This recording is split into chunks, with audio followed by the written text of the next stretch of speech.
ittiin islaaminaa seenan kunoo isa kana waliin jenna. ashhadu أشهد ashhadu أشهد an laa ilaaha أن لا إله an laa ilaaha لا إله la an أن laa ilaaha لا إله laa ilaaha لا إله illa allah إلا الله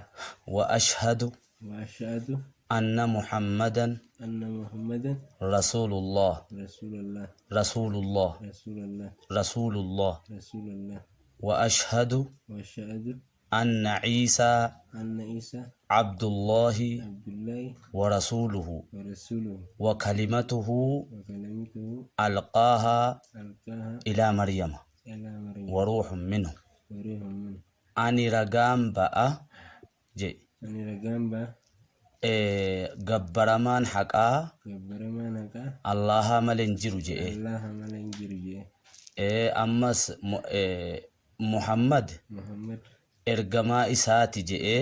جما ساتيه ragaan ba'a رجamba ammas ciisaan أما سيسان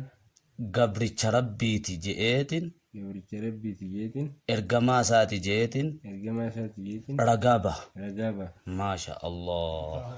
allahu akbar allahu akbar allahu akbar diin keessatti sabaata rabbiin siif haa kennu sabaata rabbi siif haa kennu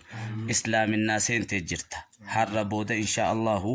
islaaminaan waan isiin taate kunoo nuutu si qabsiisa if qabnee akkasitti si barsiisna hanga dandeettii keenya waan baranne awwala namni islaaminaa irra dhalata kunoo har'aan tana jidduu sanitti waan jijjiiramee akkasitti gaaganti karaa irraa simaysee kiristinnaa jedhanii akkas godhaniif har'aan tana maasha allahu akka ijoollee akka ilmaan amma dhalatteetti deebitee jirta je'i alhamdulillahi je'i har'a booda kunoo barnoota